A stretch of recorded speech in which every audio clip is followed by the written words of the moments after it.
Are you sick of DJs who get paid to get songs played off a set list that exists in the money-filled fists of the fat cat? That's old hat. You don't need that. Let's bring back the good tracks with the real cats who you knew you, and blew you away with the way they could say what they wanted to say every day. Let's bring back the good old days when cruising with the tunes in the afternoons was in, and human beings were human beings who loved the simple things, not being rough, tough, or rich enough to buy all that stuff. When people drove with their windows open and listened to music and had good times rolling, and they loved singing with the radio. Singing with the radio. Let's bring that back. Ramapo 90.3 on the FM dial. While streaming online, you'll find WRPR is by the people for the people. And let's bring back singing with the radio. Singing with the radio. You're listening to WRPR Mahwah. That's a face for radio. This is Mark Herzog from the New York Giants, and you're listening to Beast of the East on WRPR 90.3. Thank you, far too kind. Can I get an encore? Well, thank you, Mark Herzog. You are listening to the Beast of the East.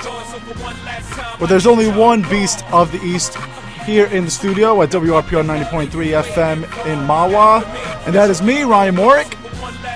Delighted to have you here with us on this, with me rather, on this Thursday, December 8th, 2016. A lot to talk about on this Thursday night at 6 o'clock.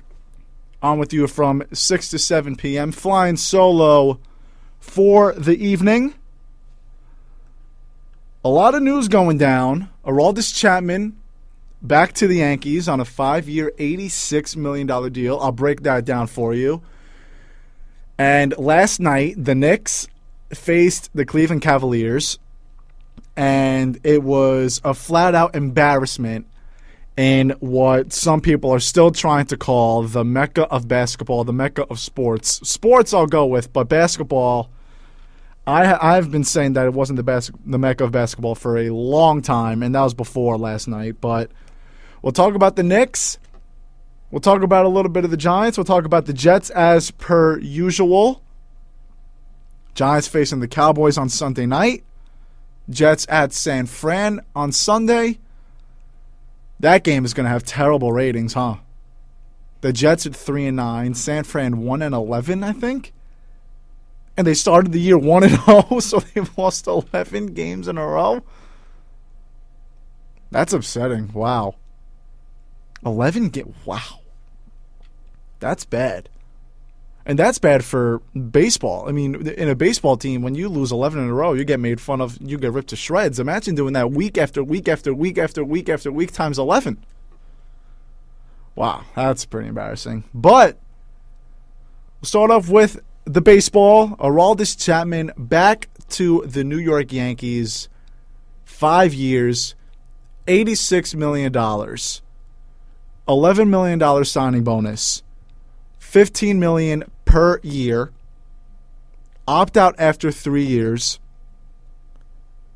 Full no trade clause in the first 3 years. In the final 2 years, if he chooses not to opt out, his limited no trade clause is to teams only in California. Fun fact. We'll also talk about the Matt Holliday signing as well. But first off, Aroldis Chapman, back to the Yankees. I was very adamant and very loud and clear on this show over and over and over again saying that Aroldis Chapman, contract-wise, skill-wise, absolutely, but contract-wise, he would not have been my first pick for the Yankees to sign as a closer, as a reliever this year. I think the Yankees made it clear that they weren't really set on Betances being the closer, and I think that's pretty obvious with the fact that Betances just has continued to struggle in that ninth inning role. Granted, last year he was the closer after Miller and Chapman both got traded. Chapman was the closer. Well, Miller was the closer because Chapman was suspended for the first 30 games, so Miller was the closer, then Chapman was the closer. Chapman got shipped out to Chicago. Then Miller was the closer for that week, not even. Miller got traded to Cleveland, and then Betances took on the closer's role. Granted, Betances struggled because he's been the most overused, the most worked reliever in the major leagues since he came up in 2014. He's been a 3-time All-Star. And I have this discussion with people all the time. A lot of people look at the most recent success or lack thereof from Dellin Betances, and they say that the guy can't pitch. The guy can pitch. He is a 3-time All-Star. But the rebuttal, and you could say it with Brett Gardner last year too in the 2015 season.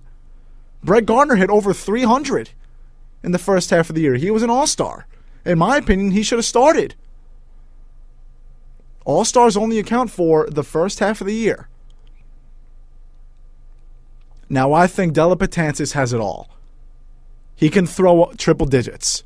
He has arguably the best pitch in baseball, and that's his slider or slurve or whatever you want to call it. It's absolutely filthy. He's able to jam you 100 miles an hour in, and then he can make you look like you've never seen a major league pitch. He can make you look like you've never seen a pitch before, let alone a major league pitch. I remember a game against Toronto, I think it was in May of this year, and he had a phenomenal pitching sequence against Jose Bautista. Bautista looked like he had never had an at-bat before in the sport of baseball.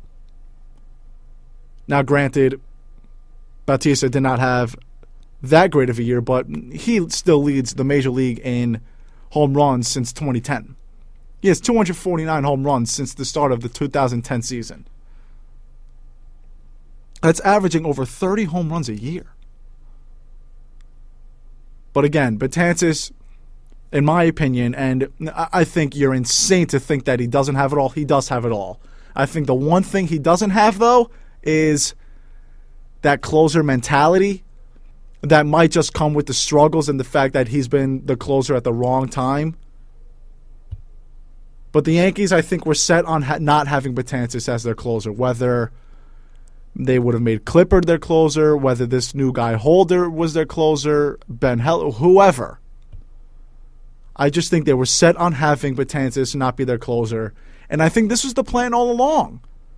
I think the plan all along was to re-sign Chapman. Brian Cashman has said over and over again throughout the winter meetings that ended today. They made an offer to Kenley Jensen.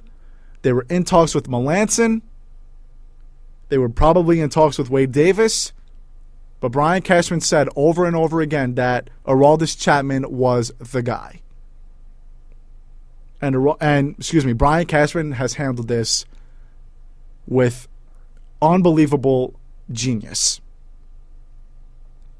He essentially traded away Brendan Ryan for Aroldis Chapman, Starlin Castro, Gleyber Torres, who was the Arizona Fall League MVP and one of the top prospects in baseball and the top prospect in the Yankees system, Billy McKinney, who's another top prospect. I believe he's in the top 100.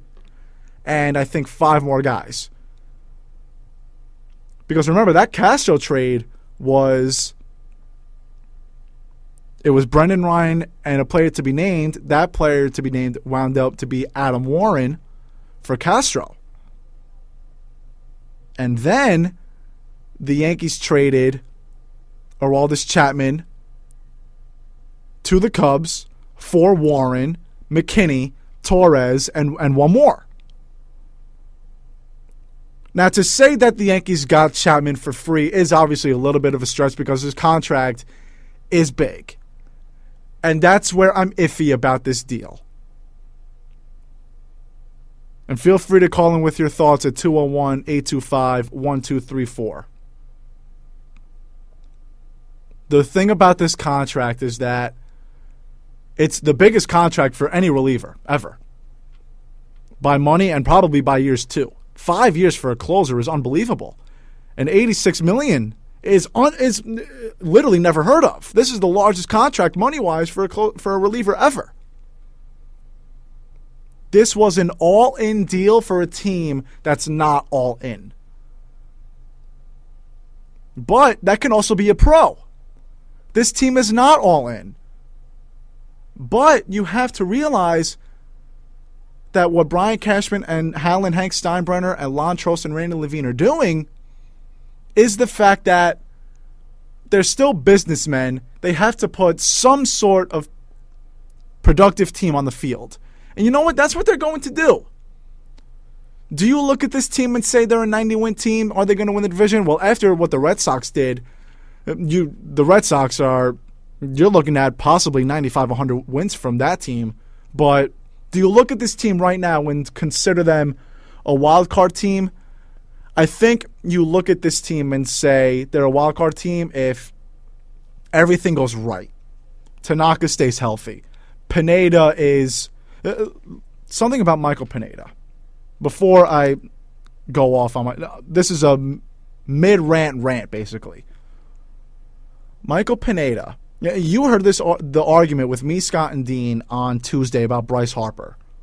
How contracts have a lot to do with potential. If that were the case, Michael Pineda would be a billionaire. Michael Pineda has some of the best stuff in the major leagues. Can throw 94, 95 miles an hour with great movement on the fastball. Has a great slider. And he's just so inconsistent. Remember that trade? Jesus Montero, who was at the time a prized prospect, for Michael Pineda, who at the time was a prized prospect. Michael Pineda had a 1.89 ERA in 2014. Granted, he only made 12 starts that year. But 1.89, that was not on accident. Look at all the times where Michael Pineda has taken a no-hitter into the 6th or 7th inning with the Yankees. I feel like it's been at least 3 or 4 times. That's not on accident. That 16 strikeout performance he had on Mother's Day in 2015, that was not an accident. Michael Pineda has some of the best stuff in the major leagues, and every beat writer in the MLB was saying it heading into 2015. They were saying that Tanaka and Pineda are 1A and 1B. And he just has not produced. His stuff is all there, but he can't get the results for whatever reason. So if Tanaka stays healthy, Pineda can do what he's supposed to do, and CeCe stays the pitcher that he has been the last 15 months, the rest of the rotation is probably going to come down to Luis Sessa, Luis Severino, Chad Green, maybe Caprillion if he gets ready. Some other guys if they somehow get ready. Maybe they can make a trade for a starter. I'm not sure because they're still trying to shop Gardner. Brian Cashman said he was set on Headley, but I think he's still willing to listen. He's obviously still willing to listen to Jacoby Ellsbury trades. This team, right now, let's look at their lineup. Gardner, Ellsbury, Sanchez, Castro, Holliday, Bird, Judge, Didi. Who am I missing? You have Aaron Hicks in there. You have Headley in there. You're hoping for Sanchez to give you 30 and 100 at least. You're hoping for Bird to give you 100, 30 and 100 at least. You're hoping for Judge to give you 30 and 80, 90 at least. You're hoping Didi can swing the corner. Let me tell you something. If Didi Gregorius can get some more plate discipline and grow a little bit of IQ, he already is one heck of a ball player. He has tremendous skill. Great arm, great glove. Can hit the ball with power. We saw that last year. If he gets some plate discipline, along with Starlin Castro, that's going to be a dangerous lineup. If Gardner can stay consistent, if he stays on the team, if Ellsbury has a half of a better year than he did last year, if Hicks pans out, this team can be an 85-plus win team. They can be a wild card team. And that's where Chapman helps out a lot. You can complain about the years. You can complain about the money. I'm scared of 4 years from now. Of course I am. Aroldis Chapman, he's going to be 29 in January. So by the time, assuming he doesn't opt out, by the time this 5-year contract is done, what would 5 years be? In 2020, he's going to be 33 years old. Will he be throwing 100-plus miles an hour consistently at the age of 33? Would he be doing it at the age of 30? He's 28 and 11 months old. This guy's been throwing 100-plus miles an hour for at least 6 years now. He made his Major League debut in 2011. And he was a hard thrower then. So you can keep your guesses about 5 years. You can keep your guesses about $86 million. But one thing that is for sure is that Aroldis Chapman staying healthy, and we'll get to the health later, in a few minutes actually. Assuming Aroldis Chapman stays healthy, he makes the Yankees a better team. He gives the Yankees at least 5 more wins. And there are some Yankee fans who don't like to hear that because had the Yankees not made all those trades, had the Yankees kept Miller and Chapman, maybe the bullpen doesn't blow up late in the year. Maybe they do win 5 more games. Maybe they do make that wild card. I don't think the Yankees would have done anything in the postseason because all the teams that made it were flat out better than them. But again, anything can happen in the postseason. Once you're one of the 10 teams, anything can happen. But you also have to remember, look at the trades before this. And this is where, quote unquote, you got Chapman for free. Let's assume that the Yankees did not trade Chapman. The Yankees' goal all along was to re-sign Chapman even when they made the trade back last year with Cincinnati. When the Yankees gave up my phone case sitting in front of me for Aroldis Chapman. The plan all along was to re-sign this guy. So, you re-sign him, assuming they don't trade him before the trade deadline. You re-sign the guy, and you don't have the best farm system in the league. So now what the Yankees are doing is, again, it is an all-in deal for a not all-in team. That's a pro and a con. Because what the Yankees are doing, even without Aroldis Chapman, and we saw it last year after the trade deadline, the Yankees were 7 games out at the trade deadline. They wound up 4 games out. They gained ground after the trade deadline. Now, that's because Gary Sanchez was unbelievable. And Tanaka had a great second half of the year.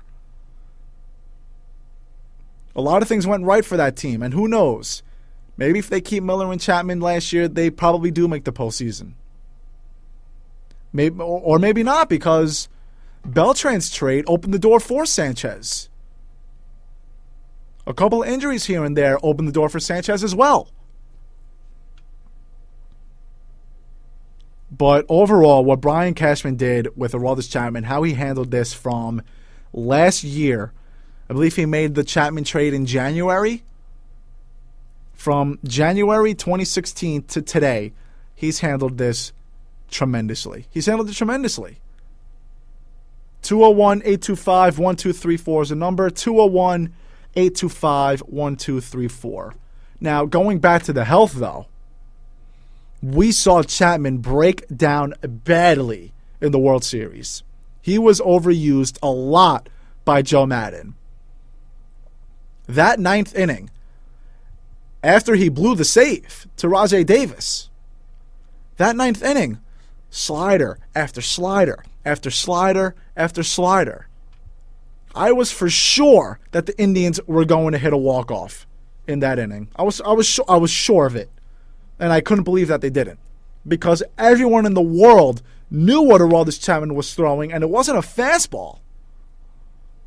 He was done. And what happens in the 10th inning? They show him rubbing his shoulder. Obviously in pain. In a lot of pain. That does not concern me, though. Aroldis Chapman pitches, on average, you assume an inning a game. Aroldis Chapman will probably throw 70 to 80 innings this year. So the workload isn't a lot. And on top of that, Game 7 of the World Series was already more than a month ago. Chapman will not throw another baseball over 100 miles an hour for at least 2 months. He's getting a really good rest. And I think he'll be ready come spring training. Will he be throwing 100 miles an hour in 4 years from now, 5 years from now? Who knows? I sure hope so, obviously. But there are a lot of question marks. But the one thing that is for certain, and the one silver lining, is that it makes a quote-unquote rebuilding team relevant. And that's what the Yankees have been great at. The Yankees have not had a quote-unquote rebuild since 1989 when they traded away Ricky Henderson and all of those guys, when they realized that they just couldn't do it. And the only guy that they kept, I think, was Mattingly. The way that they've handled this has been unbelievable. We thought that after the rebuild, they were going to be an embarrassment. I mean, you look at some teams who are clearly in the rebuilding mode. Even a few years ago, look at the Cubs, look at the Indians, look at the Astros, look at the Mets. Everyone knew that those teams were going to be bad. Everyone knew that those teams were waiting on prospects to come up.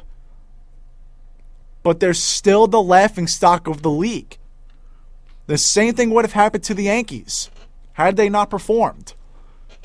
But they won 84 games last year with nobody. I shouldn't say nobody because we saw what Sanchez did. Didi had a great year. Tanaka had a great year. CeCe had a very good year.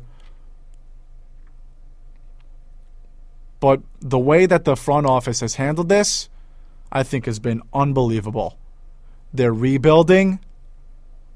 They're staying relevant. That is the Yankee definition of rebuild. Because the Yankees, at the end of the day, 7 years ago, they paid $1.3 billion for a new stadium. The Yankees are very used to ranking first in attendance. They're fourth, which is amazing to me because everyone complains about the attendance. They're still fourth out of 15 in the American League. And another thing that people don't realize also is all those Legend seats, they're bought. They all have a plaque. There's a plaque of who has those seats. I've sat in the Legends before. The Bank of New York, that's where my dad works. I've sat there once. My dad sat there a couple of times. On the bottom of the seat, it has a gold plaque that says Bank of New York. Right behind home plate, Bank of America. All of those seats are bought. And you have to remember, there's buffets, there's 3-course meals, upscale meals, candy walls inside. People are watching the games inside. And now you have the reconstruction going on at the stadium. There's a kids park. People are going to bring their kids to those. There's a lot of ways to watch the Yankee game. And it's not just from your seat. Everywhere you walk in Yankee Stadium, it's open. The concourses, the hallways where you buy food, it's all open. It's not like MetLife Stadium or the Garden where it's an enclosed hallway except for your pathway to your seat. The whole thing is open. Now, I'm sure that the Yankees would like to have, you're going to have 30,000 people, maybe under, in early April. You're going to have to. I'm sure that the Yankees would like to have a little more than 40,000 people at their games in the summer too. But this is what they're trying to do. People are going to stay late and watch Aroldis Chapman throw up triple digits on the scoreboard. People are going to stay to watch Sanchez and Bird and Judge, and maybe later on in the year, who knows if Clint Frazier comes up. The way that the Yankees have handled this has been tremendous. Tremendous. Their rebuild is staying relevant. Their rebuild is waiting in a couple of years for Harper and Machado and Harvey and Donaldson, etc., etc., etc. Again, all-in deal for a not all-in team. That's a con, but I think it's a very big pro as well. Matt Holliday also signed a contract with the Yankees, 1 year, $13 million. We'll talk about it right here on Beast of the East. I'll talk about it right here on Beast of the East, rather. Just me, Ryan Morick, here with you on WRPR 90.3 FM. It's perfect. It's unbelievable. It's a miracle. It's a TV dinner. It's WRPR. Mawa Rep. It could change the world. 90.3 Ramapo Radio, WRPR Mawa. Ramapo! Are you sick of DJs who get paid to get songs played off a set list that exists in the money-filled fists of the fat cat? That's old hat. You don't need that. Let's bring back the good tracks with the real cats who you knew you, and blew you away with the way they could say what they wanted to say every day. Let's bring back the good old days when cruising with the tunes in the afternoons was in, and human beings were human beings who loved the simple things, not being rough, tough, or rich enough to buy all that stuff. When people drove with their windows open and listened to music and had good times rolling, and they loved singing with the radio. Singing with the radio. Let's bring that back. Ramapo 90.3 on the FM dial. While streaming online, you'll find WRPR is by the people for the people. And let's bring back singing with the radio. Singing with the radio.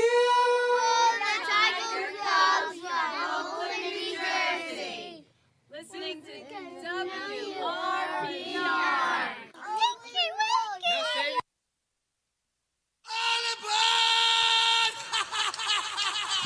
Hi, this is Ozzy Osbourne. For many years, you know I've had a drink problem, and I'm trying to battle that problem every single day. But one thing I don't do, I don't drive my car when I'm drinking. I get someone to drive me. Do not drink and drive. It's the stupidest thing. If you drink, just don't drive. Not only are you going to hurt yourself, you may hurt some other person, and you wouldn't want that on your conscience, would you? A public service announcement brought to you by the U.S. Department of Transportation, RAD, the National Association of Broadcasters, and the Ad Council.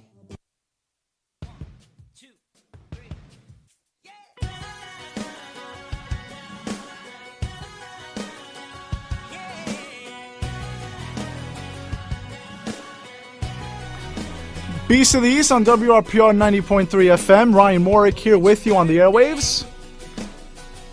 And as I play this song, I realize that I actually played this on my 21st birthday on this show. I hate when I play a song more than once. I try to spread it out as much as I can. But, couldn't do it this time. So the Yankees got Chapman. They got Matt Holliday to fill in that big DH hole. Now, outside of the Chapman deal, I think this is the Yankees' plan for the next 2 seasons before the big free agency class comes.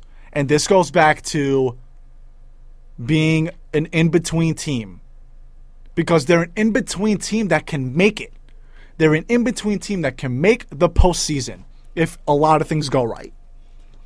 And this is one of those deals where if it goes right, the Yankees can get a lot of productivity out of Holliday and make a slight run to the wild card. What the Yankees have been doing, look at 2013, look at 2014, look at this year. All 3 of those years. In 2015, they made the wild card game. They lost to Dallas Keuchel. And I understand that they blew the big lead in the division, but that was because age got to them. Simple. They're going to compete in September. They've done that every year, but every year that they've missed the postseason, 2013, 2014, 2016, they weren't out of it by June or July. They were out of it in mid to late September. When I'm watching Yankee games very intently around my birthday, around when school starts, that's when you know that it's a pretty good season for the Yankees. And I understand that a lot of people still have the championship or bust mentality. It's the New York Yankees. You're supposed to win the World Series every year. Why did they make those trades for Miller and Beltran and Chapman, for all those prospects that might not even pan out? You guys have to realize that the Yankee mentality doesn't exist anymore. Look at the teams that have been winning. The Mets, the Cubs, the Indians, the Blue Jays, the Astros. Rebuild, rebuild, rebuild pays off at the end. Especially for the Cubs. The Cubs would have given anything for Chapman. And it all paid out. It all paid off. But going back to this Holliday deal. After McCann, I thought the Yankees were going to get Beltran. I guess that he really liked Houston's deal. No trade clause really helps. $16 million really helps. So this Matt Holliday deal, it's another deal of trying to make it on not a lot of high hopes, but if it goes right, you look like a genius. And that's what this Matt Holliday deal is. He's a 7-time All-Star, career 300 hitter. Last year, he had the 3rd best exit velocity off the bat. Now, if he just lifts the ball up with that exit velocity, he's going to hit 35 home runs. I really like this deal for the Yankees. At first, I was a little iffy about it, but knowing what the Yankees are trying to do, it's, again, just trying to stay relevant until the big free agents come in, what's, believe it or not, 2 years from now. Hopefully it'll come by really quickly. But that's what the Yankees are trying to do. They're, with the exception of the Chapman deal, it's not even an exception, the Chapman deal, because that's also a deal where they're trying to stay relevant. The Chapman deal and the Holliday deals are both deals where they don't think they're going to win the World Series if you gave them a truth serum shot, but the truth serum shot will also tell you that they think they have a chance to go places. I think the Yankees really believe that. I really do. I really believe that. I really believe that if all potential is reached, this team could sneak into the wild card. They have talent. Look at this opening day roster. Tanaka on the hill, Sanchez behind the plate. Bird, Castro, Didi, Headley. And then assuming Gardner doesn't get traded, Gardner, Ellsbury, and Hicks or Judge. I like that roster. No, it doesn't yell at you that they're going to win a World Series, but again, if it all goes right, and Holliday at DH, by the way, if it all goes right, they can do damage. They really could. I think it's a really good deal for the Yankees. Could it be an overpay? Yes, but again, it is a one-year deal. That's how baseball works. That's how contracts work. And you also have to remember it is a bit of an overdeal because the Yankees are paying $5.5 million to Brian McCann. So you're essentially paying $18.5 million to Matt Holliday. And you can think about this with the Holliday and Chapman deals too. Why didn't they get Edwin Encarnacion? You know why they didn't get him? Because it legitimately holds the rebuild process. Chapman does not halt the process. The Yankees need bullpen help, and they got it. The Holliday deal does not halt the rebuild process. Even though he's 37 years old, you know what? Having a 37-year-old as your oldest player on the team, that is awesome. And again, Holliday fills a hole. Now you look at the money and say, okay, $13 million for Holliday, $15 million this year for Chapman. That's $28 million, plus an $11 million signing bonus. I don't know how that signing bonus is distributed, but let's just say 15 and 13. $28 million. The Blue Jays offered Encarnacion 4 years, $80 million. $20 million a year. Encarnacion legitimately halts the rebuild process, which is what the Yankees don't want. You put Encarnacion at first, you're blocking Greg Bird. You know what? People are afraid of Greg Bird right now because he missed the entire season with shoulder surgery. So what Greg Bird is going to be doing is seeing about 3 months of Major League pitching, not even. I think he played in 46 games in 2015. So seeing 2.5 months of Major League pitching, then not seeing it for an entire year, and then you're going to plug him in again.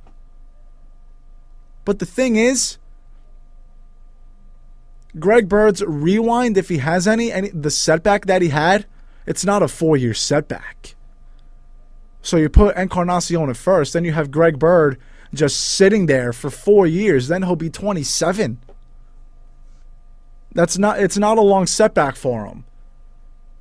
Could he struggle? Absolutely. Don't be surprised if he does. But then are you really going to be calling for Encarnacion in 2018 when Greg Bird does finally get the hang of it? And who knows, maybe Greg Bird will go off this year. He hit 11 home runs in his 40-something games. And then you can say, oh, well, you can put Encarnacion at the DH. You're really going to put Encarnacion at DH when he's making $20 million a year? When he can play first base? And then you can make the argument, well, A-Rod played DH when he was making more than $20 million a year. That was because he physically could not play defense. A-Rod barely played defense. He barely played in 2013. And when he did, he barely played defense. 2014, entire year off because of suspension. And he said he could not field a ball. He said it himself. He said in his last game, when Girardi put him at third base, he said, I want one batter. Because he can't field. He could not field anymore. But he was still essential with the bat. He was still an asset up at the plate. Now, I understand that Encarnacion just came off of a 40 and 120 year. And sure, maybe that is worth it for $20 million, but it does halt the process. You're not going to willingly pay a DH $20 million a year. The only way you're going to do that is if you have a situation like A-Rod where, remember, the Yankees did not pay A-Rod to be their DH. The Yankees paid A-Rod to be their third baseman.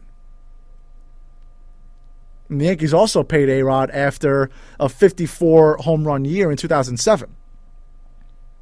A-Rod was a lot more than a DH. He got paid to be their third baseman. He got paid to be their power-hitting third baseman. And once he couldn't field anymore, then they had to plug him at DH. No one is going to willingly sign a DH for $20 million a year for 4 or 5 years. And that's why this Holliday deal works out. Because it doesn't halt any rebuilding process, and it still gives the Yankees a chance to win. It's low risk, high reward. If Holliday, let's say he hits 230, hits 15 home runs, plays in 100 games, it just doesn't work out. Okay, you weren't expected to win the World Series anyway. You're not expected to make the postseason anyway. The experiment is finished. If he goes off, Cashman looks like a genius. You make your push to the wild card, and then you have a shot at the World Series. Low risk, high reward deal for the Yankees. I like the move a lot. Yankees signed Chapman. Yankees signed Matt Holliday. And I don't think they are done just yet, despite the winter meetings being over. Pitchers and Couches report in about 67 days. I don't know the exact count, which is very surprising. But it is, believe it or not, just about 2 months away. The New York Knicks put up an embarrassing effort last night against the Cleveland Cavaliers. Stay tuned because you don't want to miss what I'm about to say. You're listening to the Beast of the East on WRPR 90.3 FM. Hey, this is Flea from the Red Hot Chili Peppers for RAD. I'm here to remind you that drunk drivers are still a major killer of young adults in this country. So always choose a designated driver, and remember, music lives, you should too. Getting born in the state of Mississippi, Papa was a copper and Mama was a hippie. A public service message brought to you by the U.S. Department of Transportation, RAD, the National Association of Broadcasters, and the Ad Council.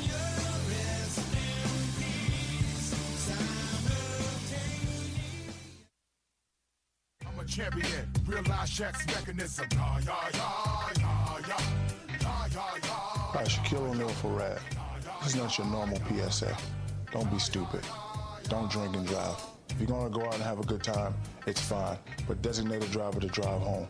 Let's stop the madness. Don't drink and drive. A public service announcement brought to you by the U.S. Department of Transportation, RAD, the National Association of Broadcasters, and the Ad Council.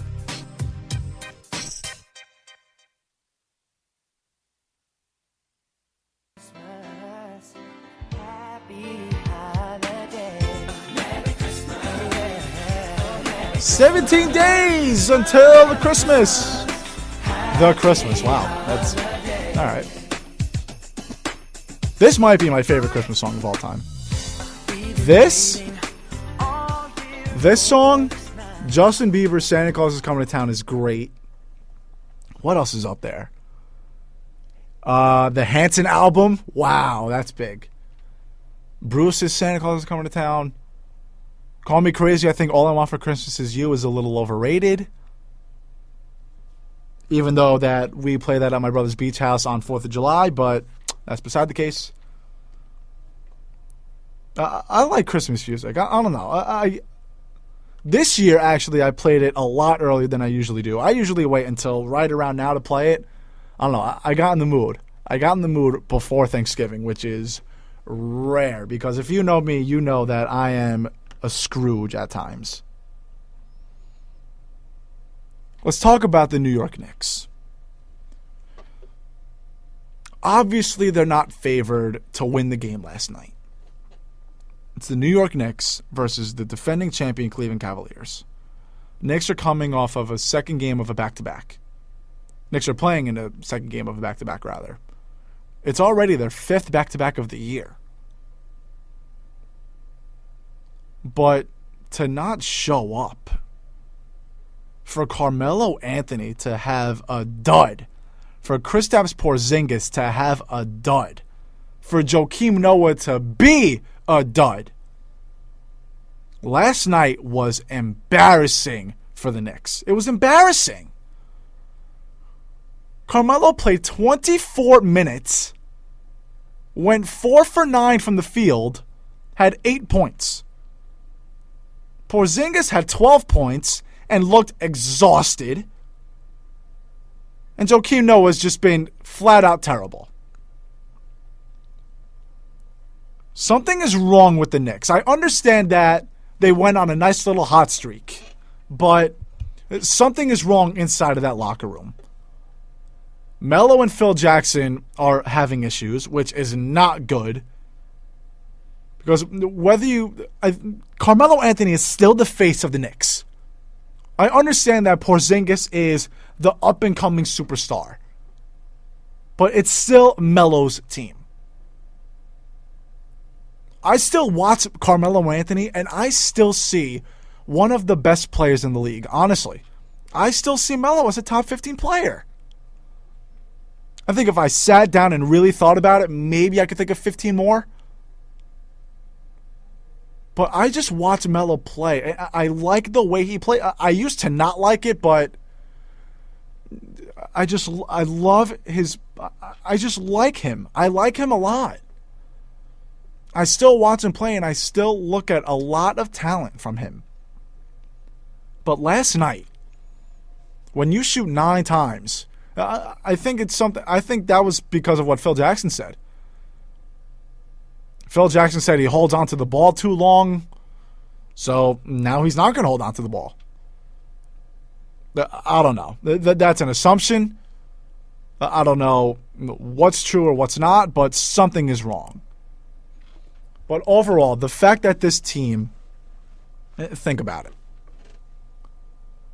those ticket prices last night were probably insane. Cleveland Cavaliers, LeBron, best player on the planet, defending champions. People paid a lot of money for that. And I understand that it's the second game of a back-to-back. You're tired. I understand that you're allowed to lose a game. But to lose by 32 and to just look like you don't even want to be there. It got to the point where the Cleveland Cavaliers were doing the water bottle flipping on the bench. That's embarrassing. There's always so much talk about, you always have that one or two stories every year where high school women's lacrosse B team defeats team by 40 goals. High school basketball team wins by 112 points.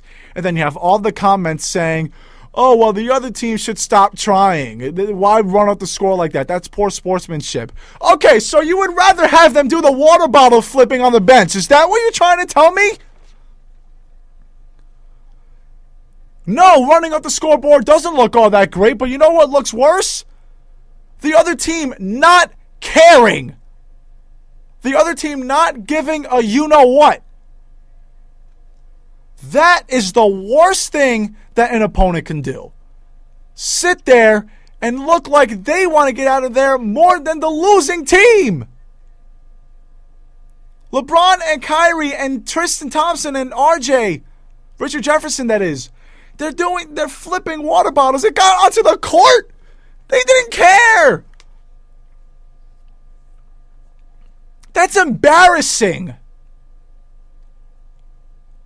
I would rather lose by 100 than lose by 30 and have the other team pray to get out of there. I would. I would rather lose by 100 and have the other team at least try. Seriously. You know why? Because people are so soft nowadays. Everything offends people. You lose by 30, oh, they ran up the scoreboard too far. You're supposed to give the other team a chance.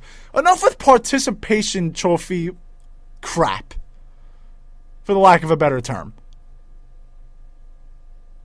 It's so annoying. Really, would you rather have had the Cavs just... honestly, it's so pathetic how people think. All the time you hear that one story a year. Team wins by 100 points. Why do they run up the scoreboard? Because that is sportsmanship. You want a defensive lineman to see the ball off the snap and then lie down and then have the running back score a touchdown? That is the ultimate sign of disrespect. What the Cavaliers did, honestly, it's disrespectful what the Cavaliers did. I have a problem with that. What the Cavaliers did, what LeBron did, and all of them. But that doesn't happen if the Knicks show up to play. If the Knicks show up, then water bottle flips aren't on the top 10. Kristaps Porzingis is my age. He's a professional athlete. He can't play back-to-back basketball games? Yesterday, my intramural team, we played 2 football games. We had 2 flag football games. We lost by 1 point in double overtime to a team that hasn't lost in 5 years. So, Kristaps, Carmelo, I want to see how bad you're feeling today. Because I can't move a muscle. I still went to the gym today. I did my buys and tries. Went to the gym, came right here now doing the show. And I'm ripping you guys apart. Because that is disgraceful. You guys are professional athletes. And I understand in basketball you run a lot. You can run upwards of 3 to 4 miles a game. Maybe more than that. But you are a professional athlete. Carmelo Anthony, I understand, is in his 30s. But Porzingis, you're 21 years old. You're my age.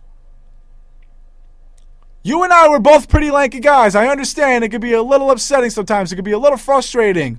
I understand that lanky guys aren't in the best of shape. I'm one of them. I always have been. I'm 6'4" with a 6'10" wingspan. Guys like that are supposed to weigh 230, 240 pounds. I weigh 210. Highest I ever was 215. Now I'm trying to cut a little weight. Now I'm down to about 205. You're a professional athlete. You should be trying at least a little bit. You're tired, I understand. But show up. Scott and I had this talk, and I think Dean was here too, about players sitting when people buy tickets for them. Honestly, I would rather my favorite player sit than not try. So I'm being 100% serious. Because when you don't try on the court, that is an automatic failure. That automatically puts your team in jeopardy. If you just don't play, then whoever's taking your spot will hopefully at least try to give you the win. When you're not trying to get the win, when you don't have a desire to win and have a desire to be great, then you're automatically putting you, your legacy, and your team in jeopardy. Unbelievable. The Knicks, that was an embarrassment last night. The Knicks are an embarrassment. Joakim Noah's averaging, 4 points a game? 4 points a game. He's already tired. And they have him for 4 more years. 4 more years the Knicks have Joakim Noah, and he can't play now. We were worried about the Aroldis Chapman deal for 3 or 4 years from now. Knicks fans are probably thinking the same thing. Oh, well, it'll be worth it for 2 years. It wasn't worth it for 2 games!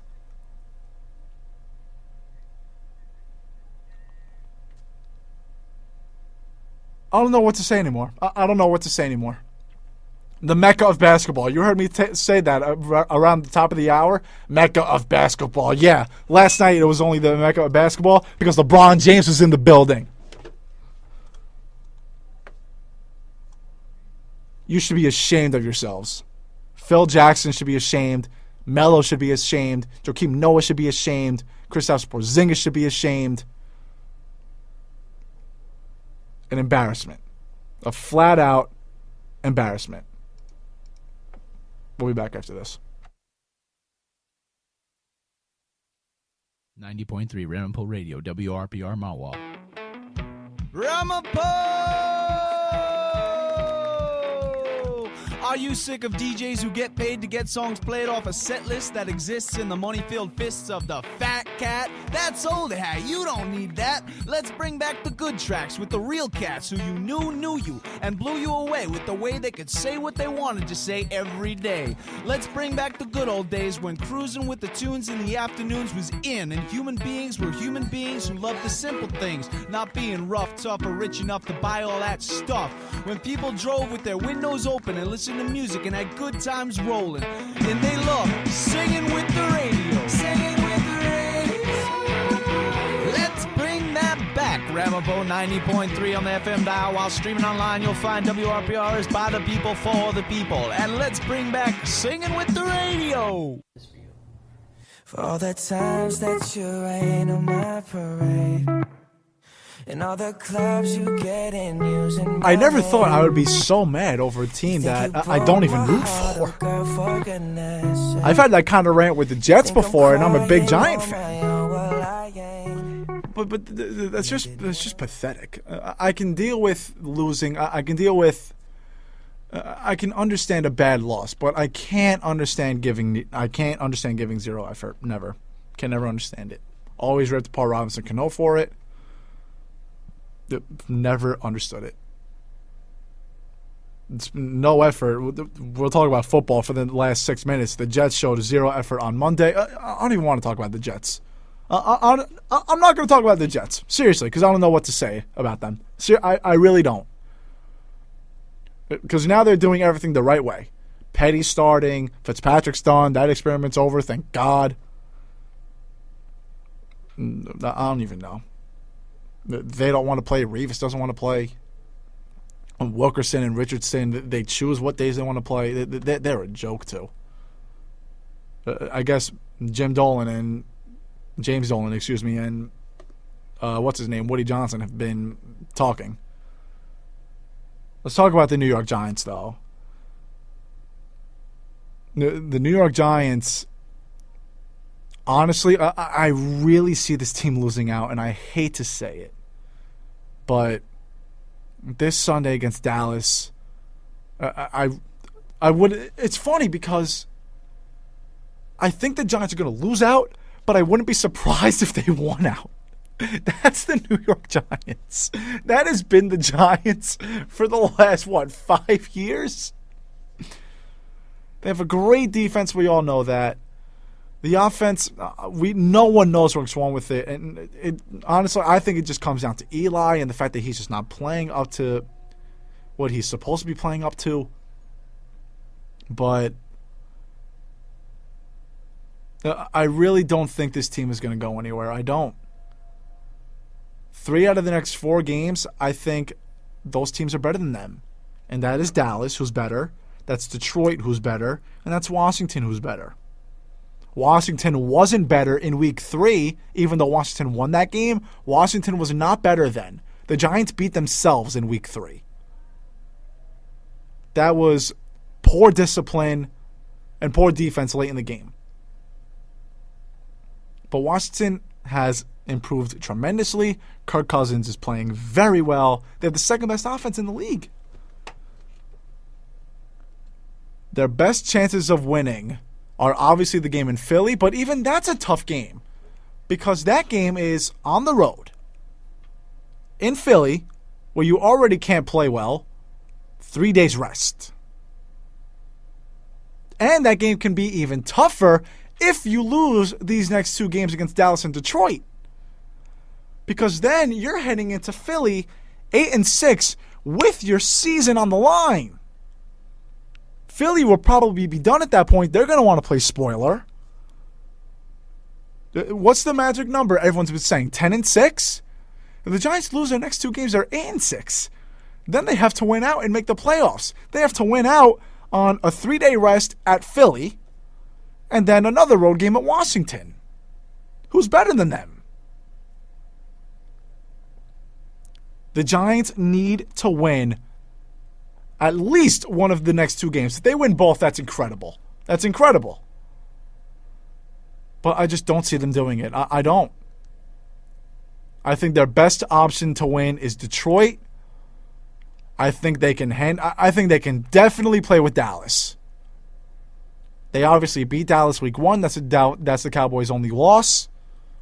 Obviously, the Cowboys have grown tremendously. They've become a much better team, obviously. But again, as much as the Giants can lose to any team, they can beat any team. I like that Jenkins versus Dez matchup. Jenkins played Antonio very well on Sunday, except for that 1 touchdown. And that was blown coverage on Leon Hall, and then Antonio was Antonio with a great catch. I think this D-line can play with the O-line. I think the D-line can stop Zeke. I'm not going to say stop Zeke, but I think they can handle him. Dallas does not have a very good defense. I think Odell can beat just about anyone on that team. Vereen might come back. A big loss is JPP, obviously, but Vereen is supposed to come back. He's going to play a big role in checkdowns. He's going to play a big role in passing game and obviously the running game too. Who knows? Who knows? It's going to be a very fun game for the Giants on Sunday. My prediction is that it's going to be a loss. My prediction, honestly, I think my real prediction is that they go 9-7. They beat Detroit. But don't be surprised if they lose out. But again, don't be surprised if they win out. Because that is the New York Giants of recent memory. Beast of the East 90.3 FM WRPR Mawa. Thank you very much for tuning in on this Thursday night. Myself, Scott Thompson, Dean Roventini. We'll be back here tomorrow in about 23 hours. It is not goodbye. It is see you later. So long and take care, everybody.